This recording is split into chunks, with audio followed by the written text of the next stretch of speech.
Welcome back to this show. Today we have Lindsey Epperly on the show. She is the CEO of Jet Set World Travel, which she has scaled from a one-person operation into a team of over 70 dedicated members.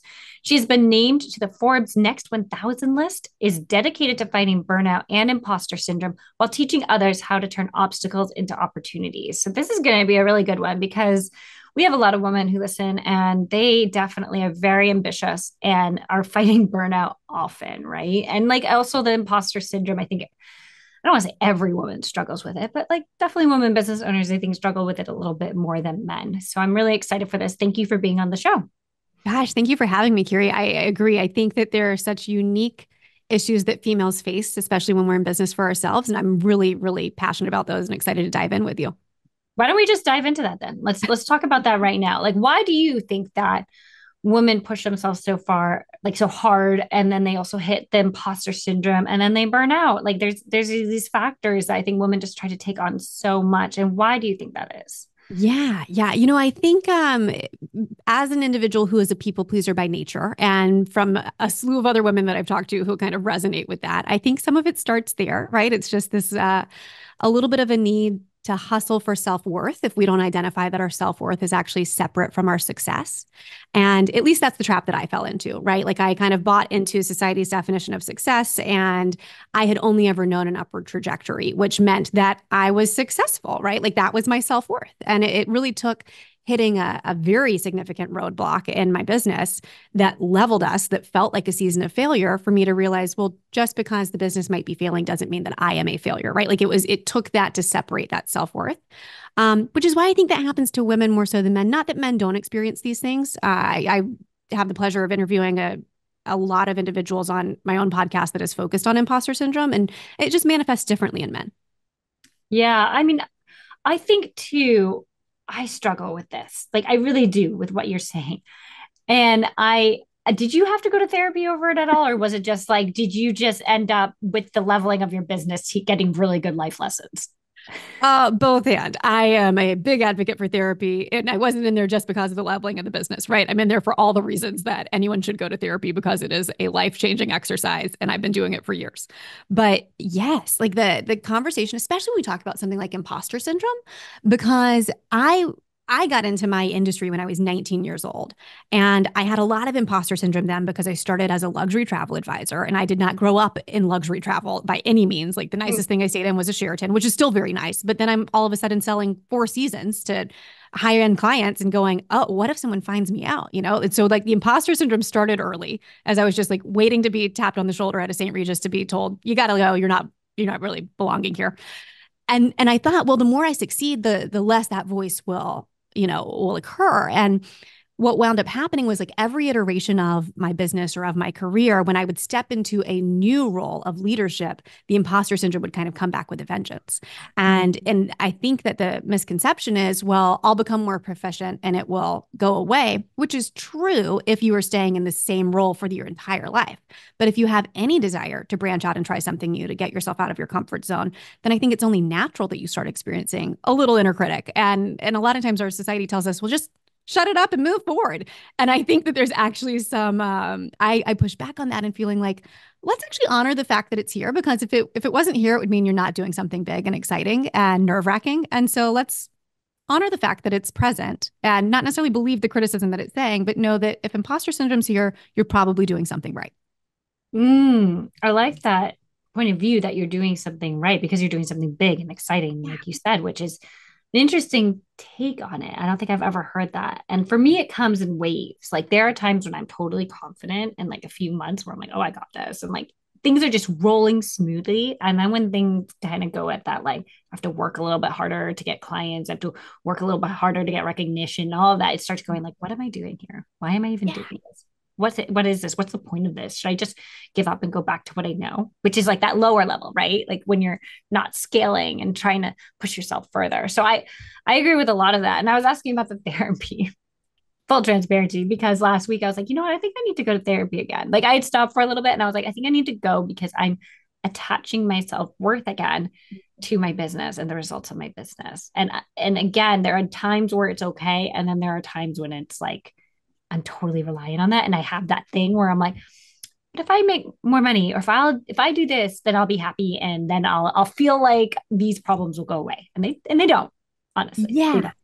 You know what? I was listening to a podcast interview yesterday, actually, Julia Louis-Dreyfus's show, Wiser Than Me. She was interviewing Anne Lamott, who I absolutely adore. And they were talking about, Anne was talking about the older she got, the less she felt the need to strive. And I hadn't labeled it as striving until hearing that conversation. And I thought, that's actually a really good indicator of when I'm in an unhealthy place with imposter syndrome or with success, right? Is when I feel like I'm just striving versus I'm being and I'm in a creative zone of flow or I'm, doing what I'm supposed to be doing. It's almost more forced.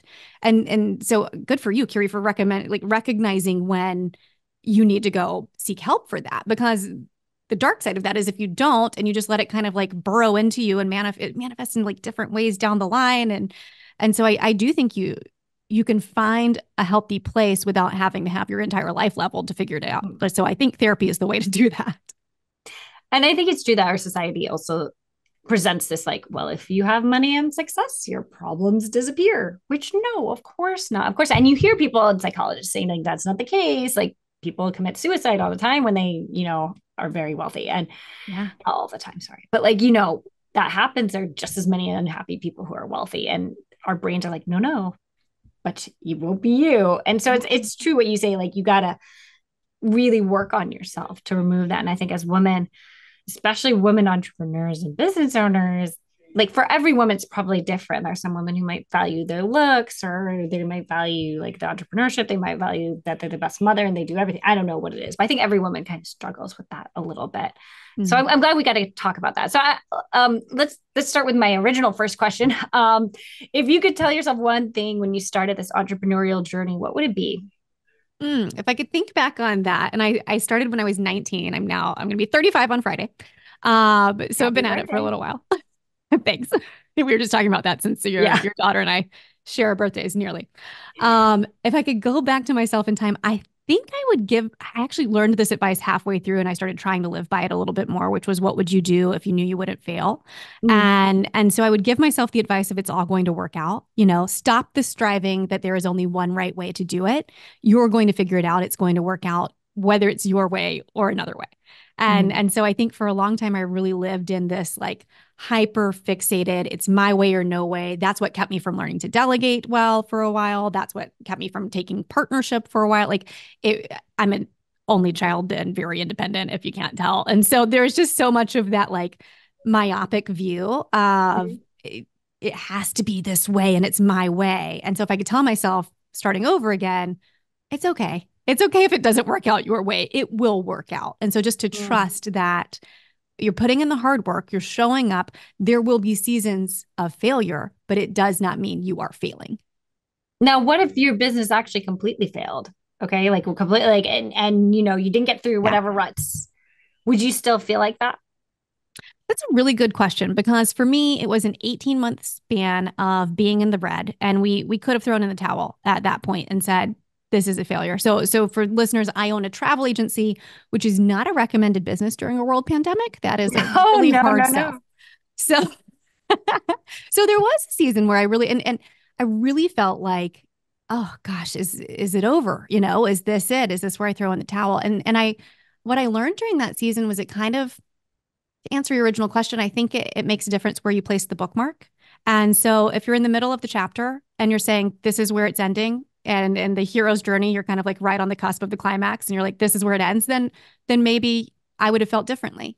But for me, whether that business succeeded or not, because I had to learn to hold on to hope in spite of the outcome, I was able to say with confidence, okay, I am not a failure. Even if this fails, I am not, right? Like I will learn something from this and I'll be able to start anew and change course.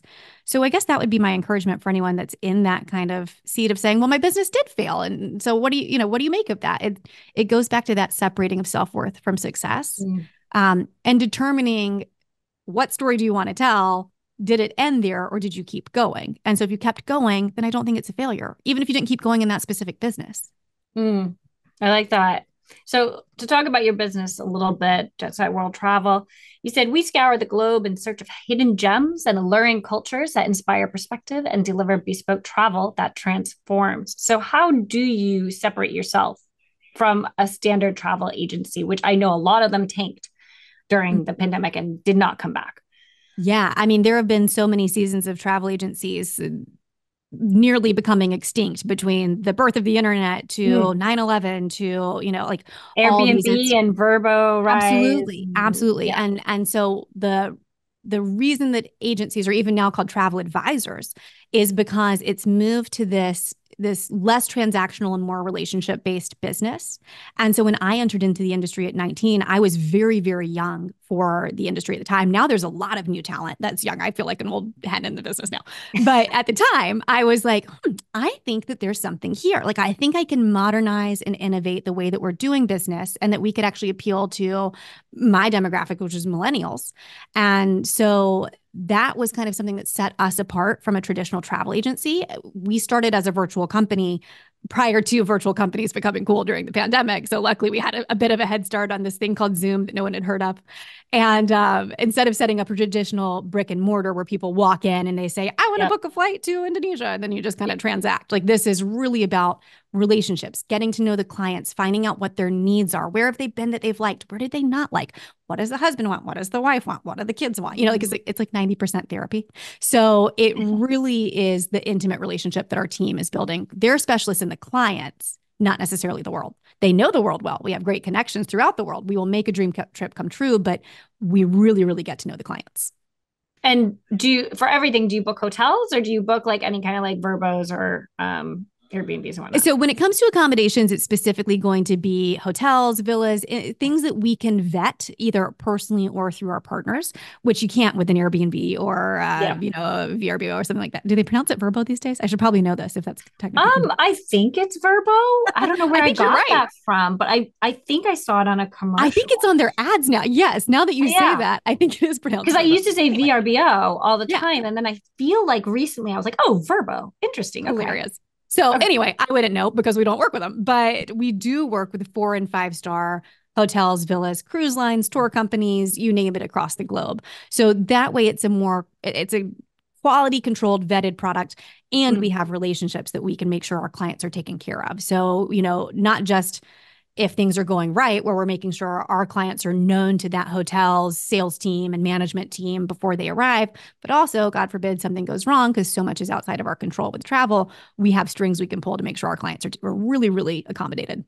That makes sense. That totally makes sense. I find that like when I was younger, I mean, not that much younger, but like maybe even up to 9 years ago, probably, I was only booking Airbnbs and Verbos because it was cheaper. It was like I liked the house. And then something has shifted in the past 5 years. I don't know if it's like having kids or something, but just like the convenience of hotels and just knowing, like kind of what you said, like knowing what you're gonna get going in there because the Airbnbs and Verbos can totally lie and change. Like, I mean, my sister went to one in New Jersey and she said it was the dirtiest, most disgusting thing. But like, of course, she didn't know that because she looked at the pictures and all was fine. She had to get her own cleaning supplies. It was that Oh, gross. But it's God. like there's something nice about the hotel and just knowing that you get what you get and you know that Mm-hmm. it's not going to be any different unless there's like construction or something, right?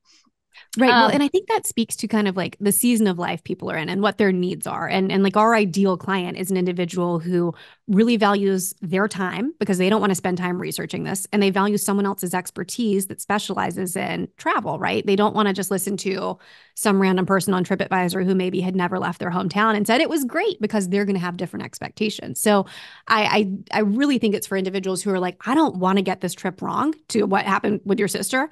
And so they're taking out some of the factors that could get it wrong. So you kind of touch, I wanted to ask what kind of clients come to you, but to get a little bit deeper, you said earlier millennials are very much clients that come to you. Do you find that they have a certain income bracket that they usually fall into? Because I'm assuming if you want like this more bespoke, more like, hey, you handle everything for me, they're probably going to be maybe middle class, upper middle class. Is that right? Or first. Yeah, what is it? Upper class. There we go. yes, that tends to be. I mean, we work with a lot of individuals, and it's not just millennials these days. That was kind of when I first started because that was who I was selling to. I was going to bridal shows on the weekends while I was still in college. But since then they have a good experience. They tell their parents and their grandparents. Now we're planning Oh, for the whole right. family. Yep. So the business has really expanded to serving all generations and from various backgrounds, right? Like we have just as many C-suite execs as we do individuals who are taking their first trip out of the country and just really want to get it right. And so, yeah, there does have to be a certain financial aspect to that, but we're never going to make someone feel lesser than if they are not necessarily within that. We'll just try to educate them on, all right, so the trip you were dreaming of, if it's planned with us, because we are going to start at the 4-star level, might cost around 500 to 700 a night or whatever that might look like, depending on the destination.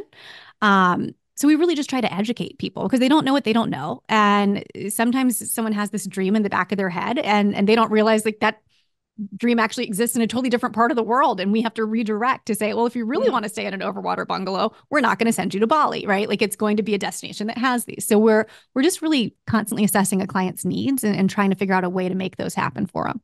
I'm loving all of this because I was an executive assistant for C-level people, and I remember the money they had, and also like just like the requests and Yes. like You I probably had to actually travel. I mean, had to plan a lot of travel, didn't you? I Yeah. did. And so when it Yeah. comes to my own travel, I tend to get very like I push it off, like planning it because it's I've just done so much of it almost. I don't know if you feel like that. I feel like, Oh oh God, no, the I don't. cobbler's son has no shoes. I am the worst. I've literally shown up. I shouldn't admit this. I've shown up to places that I'm traveling to and been like, oh, I booked the hotel for the wrong day. Like I am the worst at planning my own trips. But I spent 10 years as a frontline travel advisor and did not make a single mess up like that. Right, Right. Like we right. were so diligent, as you probably experienced when you were an Because when executive it's your assistant. job, it's just Job like, and you're yeah, diligent. But when you plan for yourself, you're like, it'll work out. I don't yeah. know.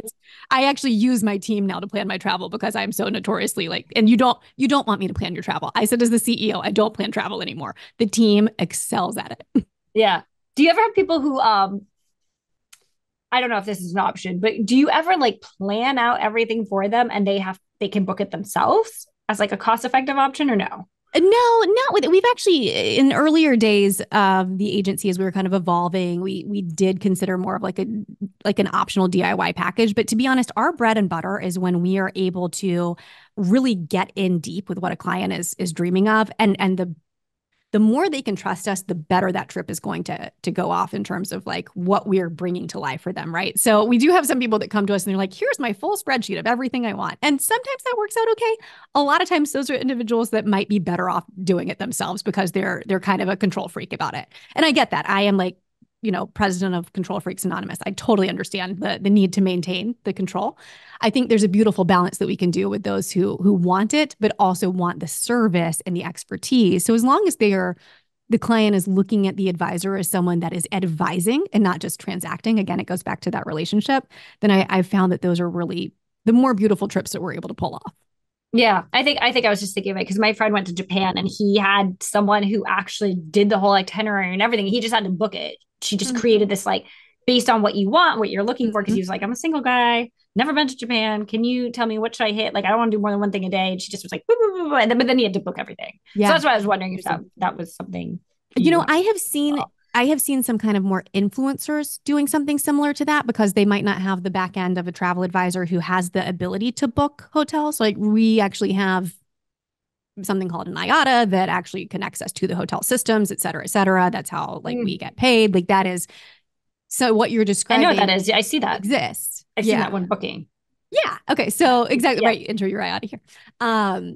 But I haven't seen travel advisors doing exactly that, at least not ours. I mean, we've scaled to the size that we are now by really planning custom. Yeah, you have to do everything. Yeah, I think that makes sense. I wanted to ask you two more things about this before we move on. You said on your webpage the travel industry did not value transparency. Can you tell us a bit more about that statement? So I worked for a company when I first started that everything was packaged. And that's not uncommon in the travel industry. It depends on the destination a lot of times, but you might be working with like a package of select hotels and touring. And so it's just one price, right? So we now have the ability to go in and kind of get a good idea of like, does that price feel fair, or does this, like it's including services, et cetera, et cetera. But I saw it done the wrong way when I first entered into the industry, because I saw basically management saying, I want you to scroll to the bottom of that itinerary to their advisors and add a few $100 to that, because it's not enough, right? So it was all about the dollar amount that the company was making. And to me, that felt, this is why I think some people think of travel agents and would think of like used car salesmen, right? Like it just felt very transactional, and they needed to like squeeze the most money out of the client possible. And I didn't like that. That left me feeling icky. It was not something I ever practiced in my own business, but I wanted to create something for my team to know, all right, you will be taken care of financially. Like, we have a model where the client actually pays us upfront for our services, so that you're not tempted to direct them to the wrong thing simply because of, the back end payment, which may or may not happen depending on what you're booking. So that's kind of what I meant by that, is I want clients to feel like they can trust the advisor is working on their behalf and not working on behalf of their bottom line or the product, the hotel, or whoever's paying. Right, that makes sense. And so I'm assuming all your pricing then varies depending on where the people want to go and what they want to do. Like, if I'm in Massachusetts, if I wanted to go to Florida, that would probably differ than if I wanted to go to Portugal and Spain and Italy and just hit up all these, right? Yeah. Exactly. So the pricing totally depends. Yes. Okay. So yeah, the service price will depend on, in every advisor, not every advisor on our team, we have kind of a B2B and a B2C model, but the advisors who work as independent contractors are able to set their own prices. And a lot of times that will be in relation to, is this like a fly and flop where you just go and you're staying in one resort on a beach? Is this a daily itinerary where there are so many more moving pieces? It's a much more complex trip to plan. And that's typically how they'll schedule out what they're pricing at. Fly and flop. Which sounds so nice right now, right? Like, that's what my husband and I did in October. We went to Turks and Caicos, and we were like, had nothing planned. We went, How was it? flopped. We ended up booking one excursion of like not scuba diving, was snorkeling. Like, that was like what we didn't even book it till we got there. We had no idea. I love that. But like fly and flop, I love that. I love that so much. We were thinking of doing another one actually in June to Aruba. It's our favorite Caribbean place, but we couldn't make it work out. But I like that fly and flops. I'm all about that right now with two young kids. Like, the thought of like, I feel that I miss traveling, flopping. period, with the two young kids. We are about to gear up some more traveling, but we just had my youngest just turned 1. So I feel like we are just getting our feet beneath us to be willing to travel again, which is so funny coming from an executive at a travel agency. Yeah. Right? Like that it's intimidating. It is funny. And we had the opposite. Once my son turned 1, we can't keep him still. Oh, so yeah. We stopped traveling with him. We have not traveled with my son since he was 8 or 9 months old, when he learned to crawl. So we had done not even car trips. Like, the longest we've done is like like an hour and a half with him. Oh, man, it's just such a different season. I mean, but like, I grew up in this industry where I was traveling internationally once, if not twice a month for 10 years. So it has been a total change of pace having kids, obviously. I want to go into the pandemic briefly, because you did mention it before. You also referred to it as the MBA you never wanted. Can you tell us, for women who own businesses who are hit with something that just maybe is out of their control, and their business, like, I mean, the pandemic was out of your control, just their business fails. What advice do you have for them when trying to get through that time? And you said 18 months in the red, that is rough. That's really rough. How do you know when it's time to keep going? How do you know when it's time to stop? What advice do you have? So for us, I can really only speak to my experience, right? And like the decisions we made to move forward during this time. To give you guys a better visual of kind of where we were when this happened, and then the kind of decisions we made along the way. I'm referring to we because my husband is my business partner. Okay. And he wasn't at the time of the pandemic, but he had quit his job in finance to come work for my company. So we're all eggs in one basket. March of 2020, 5 months pregnant with a home under contract. Oof. So lots going on at once. And we had to make the very painful decision of, do we keep the home or do we keep the business? And we decided we have this vision for our family. And so this is part of the advice that I would give to someone is what is your mission? What is your why? What is your vision?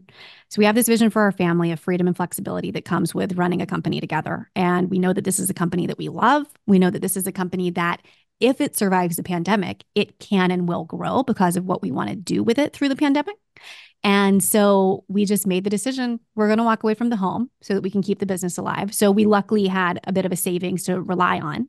And then we put on a spreadsheet what that savings was and how long it would get us, right? So if this goes on for 3 months, 6 months, et cetera, at what point do we need to worry about the number that we're getting down to personally to decide, okay, is it time to give up on the business? Luckily for us during that time, there were a number of government rollouts and I never expected that I needed to keep my business alive by applying for government funding, but that was the reality of it. And the goal was keep it alive, get it through. And once we get it through, we can see incredible growth. There were a number of times where I considered giving up. Like this was not just pure determination, sunshine and butterflies, we're going to make it. This was when I decided to make my husband my partner, honestly, because it was the true definition of partnership in our marriage and in our business that when I was at 10%, he was at 90%. And when he was at 10%, I was at 90%. Like one of us was always more on the up where we could say, not ready to throw in the towel today. Let's make the decision tomorrow, right? Like let's just give it another X amount of time, depending on what that run rate was. So all of that to say, kind of my overarching advice for what I experienced when going through a time of crisis was given to me very early on, which was determine the story you want to tell. So this kind of goes back to the conversation we had earlier about failure, right? I knew that the story I wanted to tell was not, this happened and I closed my business and I became a stay-at-home mom and my husband went back to finance. That would have all been fine and dandy, but it wasn't our dream for our family. I knew I wanted to work. I knew I wanted to run my own business. And I could see the enthusiasm and determination that my husband had in offering to say, all right, you're pregnant. We want to protect your body from the level of stress. So I want to step in and run this thing. And I was able to kind of hand him the baton and have not by no means a normal pregnancy. It was during a world pandemic. I had all these health things going on, but at least take some of the stress off of that because I had a partner during that time. And so the advice would be to consider what story do you want to tell about this, and that helps with the determination to decide what does this look like on the other side, to give me my why and to give me my goal. That takes a lot of trust too to give your husband the baton. I mean, I don't think I would be able to do that. Then also, I don't want to paint as, and I just gave it over, no problem. I mean, it took months. It took a very specific instance. I'll never forget this. I had been burned out for a while because I had continued not giving up control. I was really the bottleneck in the business and I was trying to manage all the client work and all the mentoring of new agents and grow the business. And I was wearing too many hats at the size that we were.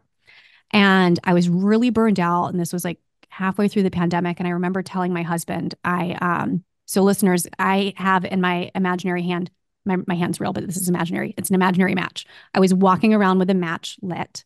And I told my husband, I just keep like imagining throwing this match on everything, right? Like just letting it go up in flames. I am so burned out. I don't know what's going to happen next. I'm so insecure about the fact that we don't know what our future is with our home and our daughter and our families. That like I felt so insecure about it. And I remember him going, would you give me the opportunity to run it before you burn it down? Like, this is a big asset that we actually chose to walk away from a home for. I left my job for it. Could I just give it a go? And my husband's great. He's got an MBA. He's got a great vision, but we are very different individuals and very different leaders. So at first I was like, not down. I think actually I'd prefer to. And then we kept talking about it. And I finally learned to trust and to respect him for what he brings to the table, which has been a huge thing in working with your partner. Wow. That mad respect to you because that is a difficult thing, guys. I'm trying to think of myself in your position, and I think that would be really, really hard for me. And I've interviewed other women who have worked with their husbands. And one woman fired her husband.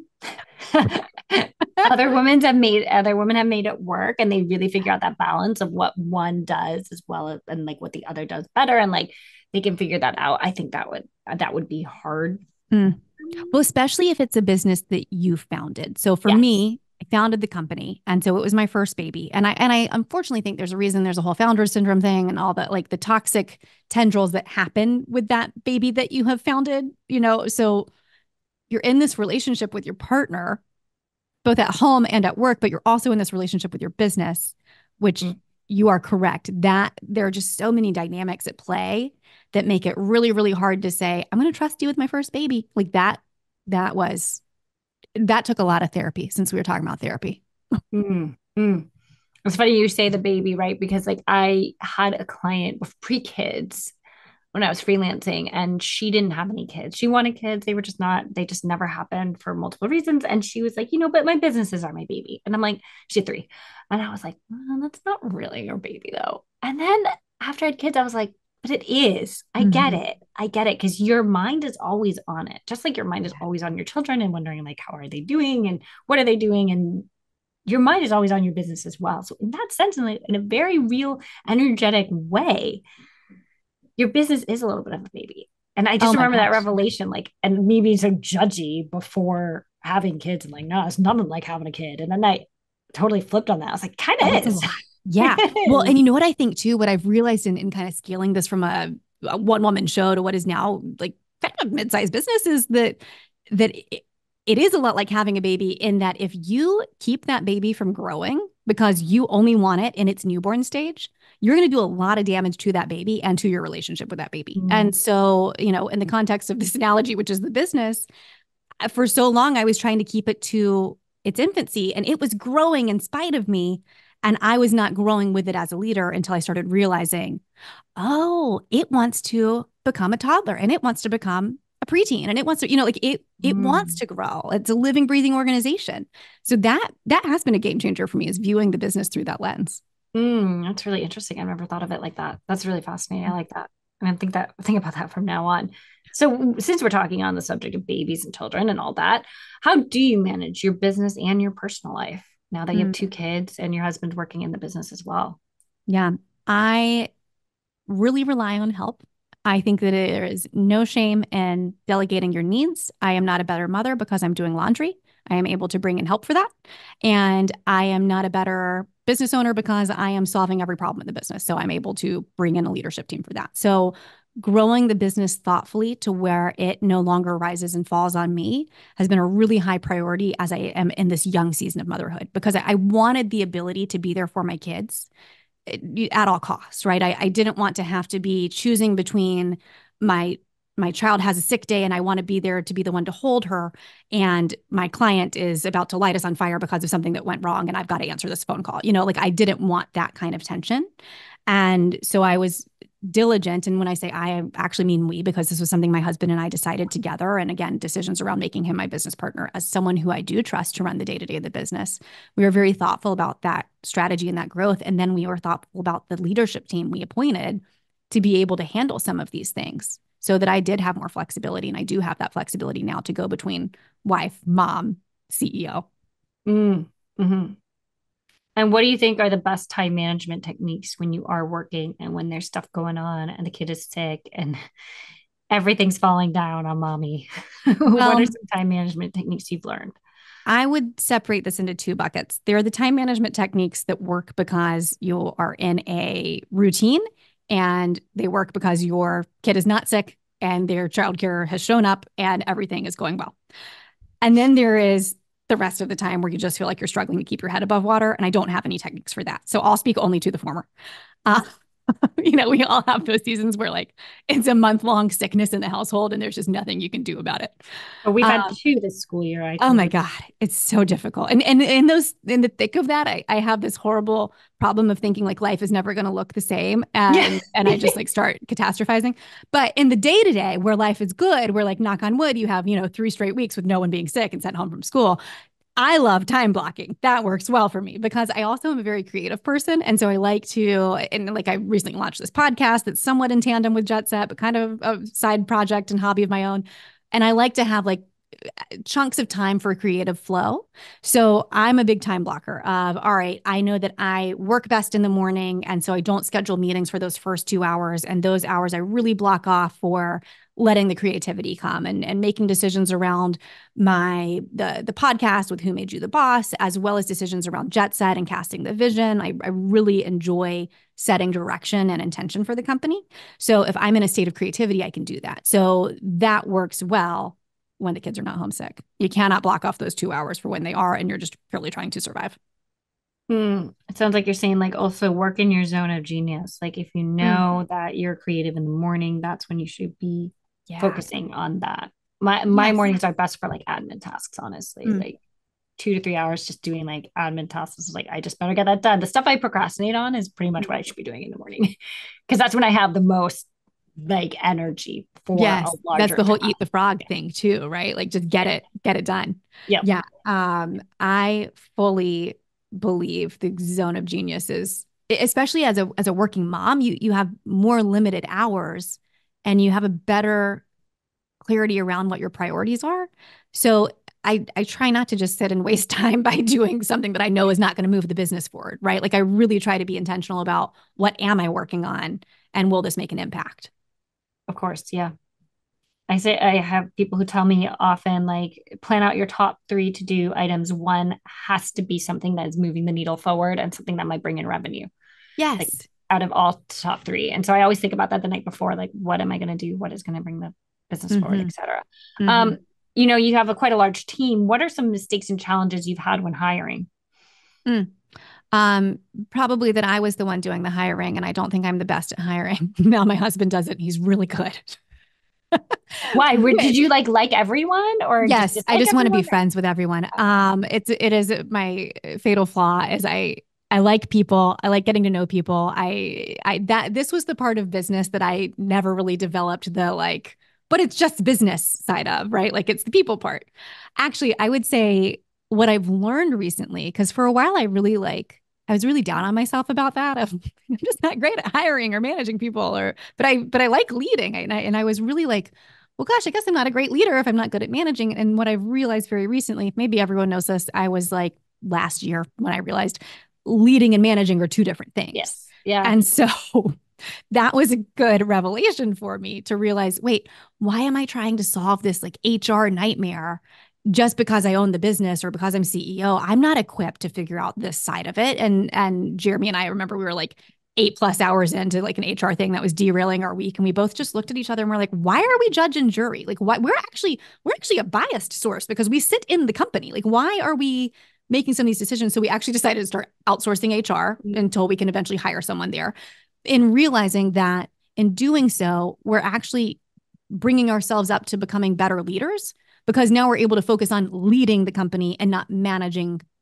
Mm. the tasks in between or the some of those HR issues that come up that, it just as a founder when you're scaling a company, you just wear all the hats until you start realizing like, oh, actually, that's not a hat that fits me very well. I should bring in someone who's better at that than I am. Mm. That's good advice. That's really good advice. Can you lay out the steps you took to grow your business? Now, I know this is going to be a little bit different for you because you had like a hiccup, like Yeah. the pandemic. We'll call it that, even though it's not a hiccup for you. Like, No, yeah, no. It well, and luckily it all turned out well. But at the same time, I would say that there was a common theme each time my business kind of scaled to another level. And that theme was looking out at the industry and solving a problem. And so when I first entered in, kind of like what we just talked about at the beginning of our conversation with the transparency thing, right? I looked out at the industry and I saw, hey, there's not a lot of innovation happening around my age group, and there's not a lot of transparency happening around the pricings and the service-based model. And so I created something that addressed that. And then a few years later, looked out at the industry and realized, oh, a lot of younger people are looking to get into the industry as a career, but there's no clear-cut career path. Like it, there's no easy way to become a travel agent, and yet anyone can become a travel agent. There's like no barrier to entry, but then there's no trainings required. And so you get a lot of hobbyists that kind of give the profession a bad name if they do it wrong.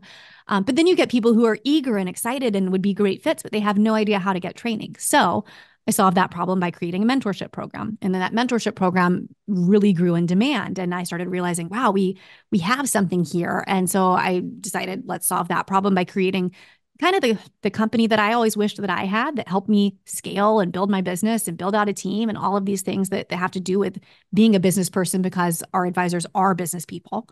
And so, the long and short of it is, each time, including the pandemic, I looked out at the industry to say, what is a problem that needs solving? And we created a solution for that. And that's how we've grown. and what was that in the pandemic? So in the pandemic, it was, gosh, it was so cool. So the problem was, as this is happening and companies are like shuttering their doors and people are going dormant and into hiding, and we decided we're going to be out there in our industry, vocal and available. And so we created a short-term community group where we invited agency owners and other agents and anyone that really wanted community and leadership and mentorship. We said, come on, come on. We're going to open up our meetings. We're going to open up our conversations. We're going to try to solve this together with the community. And in doing that, we were actually presented with opportunities, one, for organic growth because individuals liked what we were doing and decided, oh, I would like to run my business through you. But two, we got an incredible acquisition opportunity. So we acquired a company that is Jet Set World Travel. That's actually, we rebranded to Jet Set. Jet Set was a company I'd long admired. I really, really adore their founder. And they were older than us and bigger than us. And so there's, no way I ever thought we would be acquiring another company, much less one that had that level of strength and reputation in the industry. So because of that program that we created, we eventually wound up with this opportunity to acquire. And that allowed us to grow through the pandemic. And problems that we're solving in that case is the industry had really only been seeing consolidation from like mega companies buying up smaller mom and pop agencies. So this was a really cool message that it sent to the industry to say, hey, here are two female founded entrepreneurial ventures that have decided to come together in a way that shows that business can still be done in this industry by entrepreneurs. So it was encouraging. And it again attracted more growth to us because of that. I saw that actually on your webpage, and I wanted to ask a little bit more about that, but I don't think we have the time. How do you find your clients now and previously? What are the best methods you've found? So we are a custom luxury product, which I have found makes it a little bit harder to simply say purchase AdWords or, it's not one size fits all. So for us, referrals are huge. So when one of our team members does a great job with a client, one of our asks is that they tell their friends and family, and we grow significantly by referrals. Do you have a referral program? Nothing in particular. If we do a good job and you want your friends and family to know about that and also grow. So we've considered it over the years, like some sort of rewards program, et cetera. And honestly, Carrie, we haven't needed it. We've just continued to grow. So we haven't had to put one in place because of that. How long did it take you to find your very first client?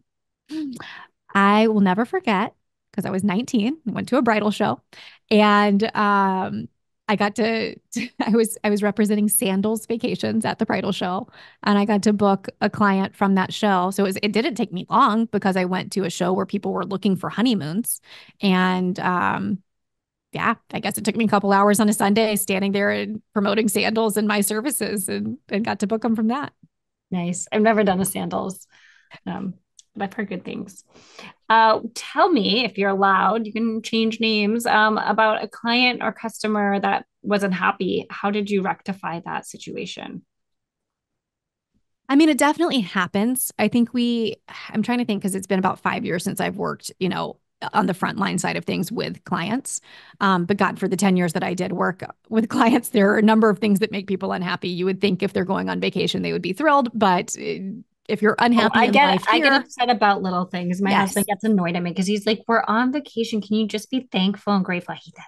I'm like, I paid money for this, so I want it to be up to my standards. Right.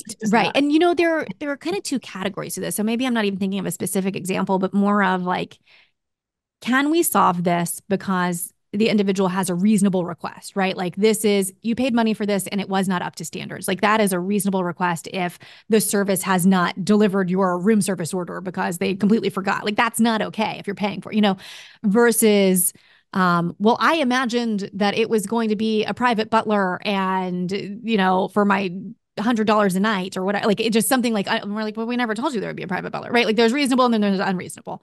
So if it is in the reasonable category, the way that I tend to solve problems, and I teach my team to do the same, and honestly, this solves a lot, not just an issue, is to treat it with empathy and authority. And so responding to the client in a way that is, gosh, I understand that would bother me too. You paid a lot of money. That would bother me to pay that money and not get that service.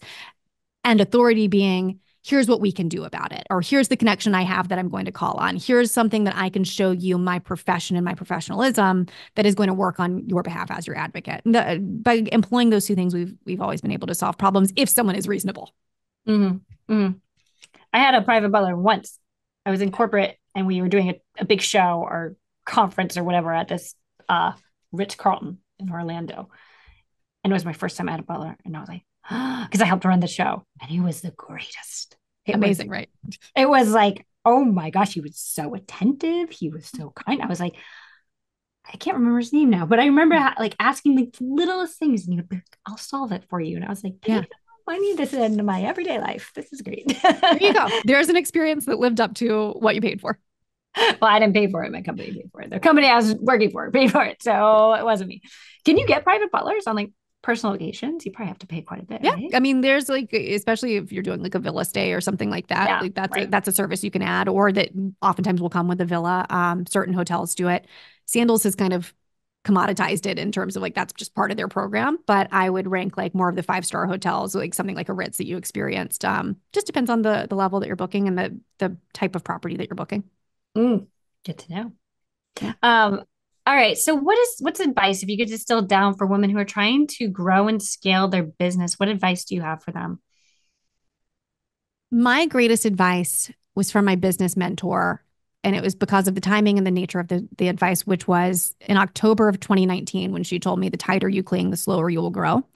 And at the time I thought, oh, that's really good. I think I'll start letting go of a little bit of stuff, but letting go at the time was just like eensy bits of, oh, well, maybe I will let go and delegate and whatever. Like it was just as much as I knew to do. And then that whole pandemic leveled us, and I really learned to let go. And then the company, I mean, we wound up on the Inc. 5000 list last year. Like, Carrie, I never dreamed of building a company that would be able to do something like that. So it was proof that the more I was able to let go and trust others within the business who were equipped and eager and excited to serve in the company, then we were able to excel. So the tighter I clung, the slower I grew was very, very true. Ooh, I like I've never heard that on my podcast. It's a good one. Have you faced any hurdles specifically as a woman growing and running your business? I would say, especially outside of the industry, when individuals underestimate me. And a lot of this would happen when I was a travel advisor. And again, there's no barrier to entry. There's no schooling required. I remember specifically meeting a real winner of a doctor that said like, oh, how long do you have to go to school for that? Like, just like belittling of the ideas and the company and the business. And it was so validating, which this shouldn't be outside validation. But I remember when my husband started looking at my books and seeing what I was running, this was when we started talking about him working for me, he was like, oh, this company is doing really well. Like it was almost a surprise because everyone just thought, what a cute hobby. And so but I actually like to use that as a superpower. I will sometimes lean into that, especially when I'm in a room of individuals that don't have a clue, that I bring business prowess to the table and that I actually have know-how because of how long I've now spent running a company, acquiring another company, et cetera, et cetera. So sometimes I like to just wait until someone's unsuspecting and then deliver the fact that they have underestimated me. I've only experienced that once, and I was playing Mario Kart in college, and they underestimated that I knew how to play Mario Kart, and I have 2 brothers. Not relatable at all, but I remember the feeling. The feeling was relatable when I beat them all. Yes. I was like, yes. See, I can play video games. And sometimes it's a long game too, right? It's just smiling and nodding politely about my cute little hobby, knowing that it's actually going to surpass what you're earning as a doctor this year. Like one of those things, right? Like it's just kind of funny when people underestimate you. So thank you, Lindsey, for joining me. Can you tell us where can we find you if any woman wants to connect with you? Where's the best place to connect with you and find you? Yeah, I love connecting with people. I love meeting people, hearing ideas and dreams. I'm constantly always talking about imposter syndrome on my podcast on Who Made You the Boss. The best way to find links to that or to simply connect with me is just go to my website, lindseyepperly.com. That's got everything you need. Who Made You the Boss? That's your podcast? Okay. That's the podcast. Who Made You the Boss? We'll make sure to link it. I like that. Who Made You the Boss? All right, cool. What is one philosophy, mantra, or quote you try to run your business by? I even had this inscribed on a bracelet. It is Shakespeare, you must take your chance. And I fully believe that that's important, that we are given these opportunities and, is it worth the risk to move forward? And you must take your chance. Okay. I like it. Okay. Thank you so much again for joining me. And if you're part of our audience and you found this interview with Lindsey informative and valuable, please do us a favor, help us grow the show and share it with someone else who might get a lot from it. So until next time, you can find me on LinkedIn, Kiri Mohan, or tag me on Instagram at the Kiri Mohan. Thank you so much, Lindsey. Thanks, Gary.